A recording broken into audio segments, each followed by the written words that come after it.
leis, leis.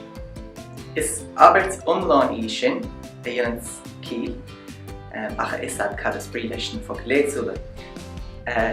Leis, an chéad leis an sin, sé sin an chuid de chus haint ó de chromáin síos go fad le de blúirín. Focail eile leis ceathrú.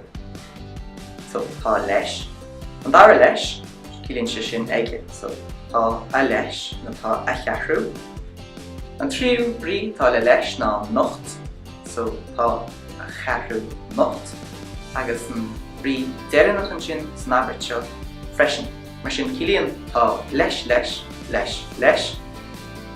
Tá ceathrú aige nocht freisin.